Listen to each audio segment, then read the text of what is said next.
and welcome to another monthly reading wrap-up. We are almost at the end of July and this is the perfect time to talk about everything we read and enjoyed during this month, and you should definitely pick up too. So I'm not going to waste any time here because can you believe I read 8 books this month? I read 8 books and I enjoyed a lot of them because they were very impactful and I was able to bring in a lot of Indian fiction into my reading routine this month. So I'm not going to delay anymore. I'm just going to jump right in. The very first book I read was The Dragons Nemesis by Sudip Talukdar.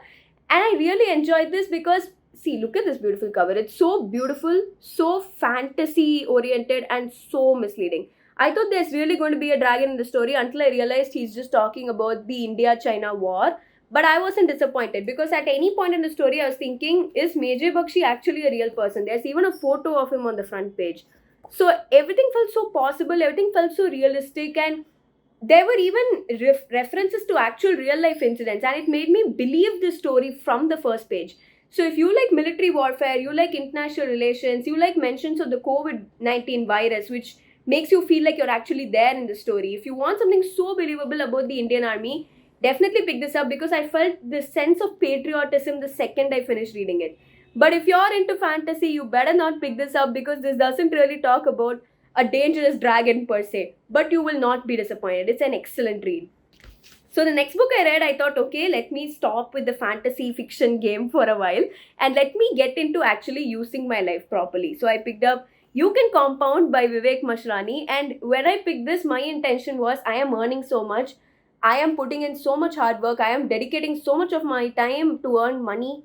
But is this the right thing to do? And I really wanted to compound, I really wanted to invest, but I'm like 23 right now. So is this the right age? Is it already too late for me? And when can I stop? Like once I get into this rat race, earn, compound. Like when do I stop? When do I feel like, okay, I'm there now. I have reached my point. Like when will I feel financially free like that? When will I gain freedom? When will I understand passive income? Plus, I'm not a huge maths fan at all. You give me a formula, I'll literally memorize it and I'll vomit out whatever you tell me.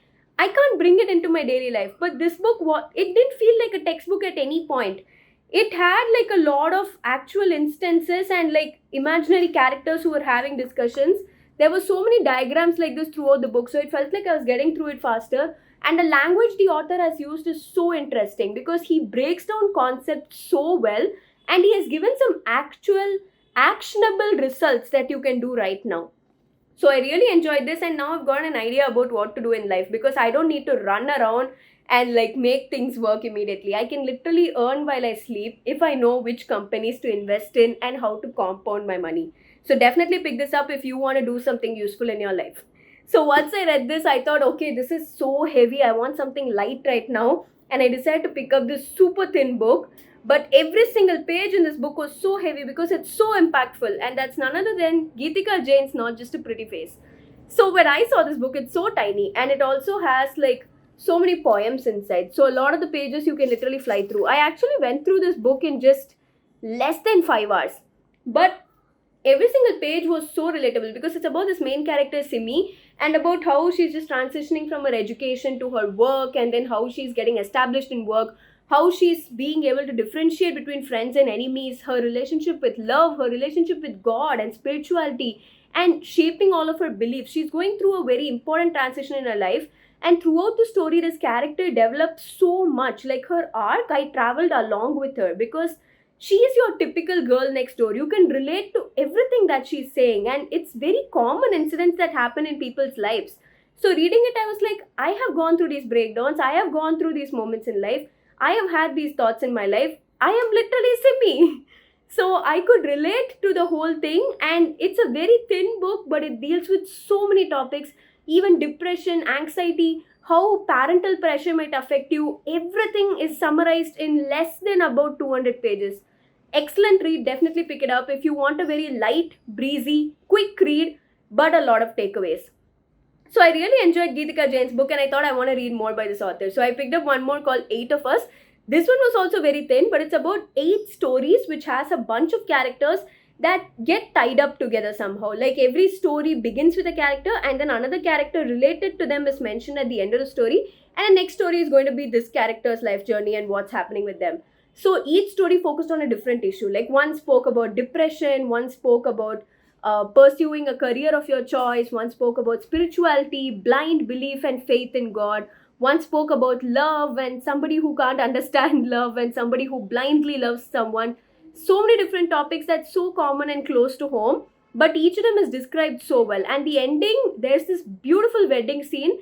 I'm not going to like elaborate on it because I don't want to give you any spoilers, but the whole story ties up together at the end, because each story just drops at a cliffhanger where the character is at a confused point in their life and a lot of questions are brought out based on it. And you're like, how is this going to tie up? Is it just going to be a bunch of open-ended stories for me to think more on? But no, it's so interesting. Definitely pick it up.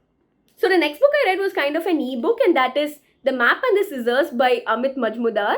I really enjoyed this because I am not really a news person. Even if you give me a newspaper with today's current affairs, I probably won't read it. So if you tell me a story about Muhammad Ali Jinnah and Mahatma Gandhi fighting to like the epic origin story of the modern day South Asia, and how like it was like the whole divide that happened, and both of these minds wanted the same cause, but their way of achieving it was different.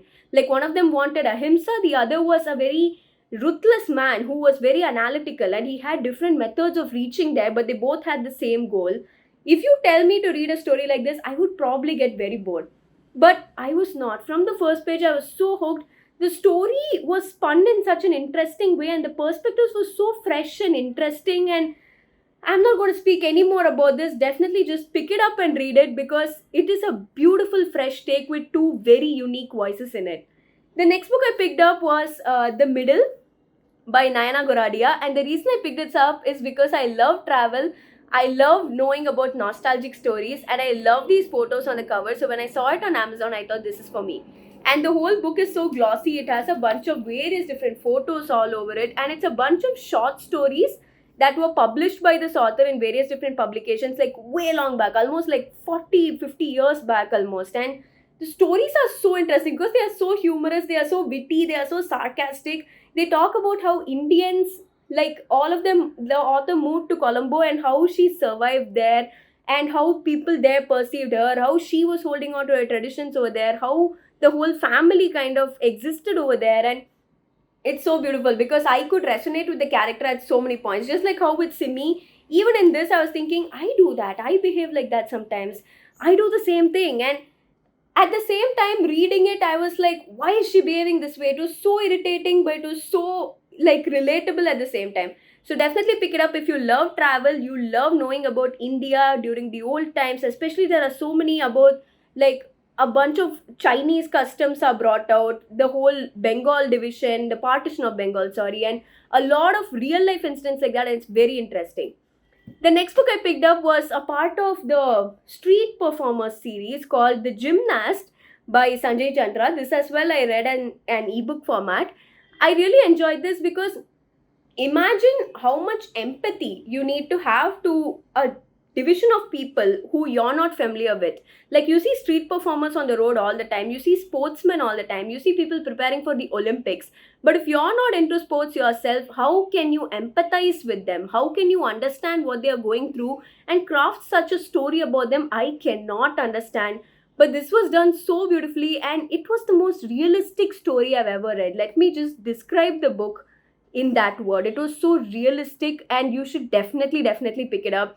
And definitely follow the series because I like the Gymnast is such a unique sports person. Not like a cricketer or a badminton player or a tennis player. It's so rare. If you tell me about a tightrope walker performing on the street, I would probably not be like, okay, so what? But I was so invested in this story, so definitely pick it up. And finally, I picked up Harry Potter and the Philosopher's Stone, the 25th anniversary edition. I was so excited by this because especially July 31st is, oh my god, like you should definitely be a part of our event for the Harry Potter Potterheads hangout session happening in person. And just to hype myself up for that, I reread the whole story, which was so unique because it had a lot of the photos from J.K. Rowling and the interesting ending parts and everything. I'm not going to tantalize you with this book anymore. But it was so nice entering this world again and meeting all the characters and just delving deeper into the whole Hogwarts universe. So definitely, I think July is the perfect time to give this book a reread because I love this series. I love the characters. Personally, I can resonate with Dobby the most. And honestly, do I need to talk about my addiction any more than this? So definitely check this out. Be a part of our event. We would love for you to come say hello.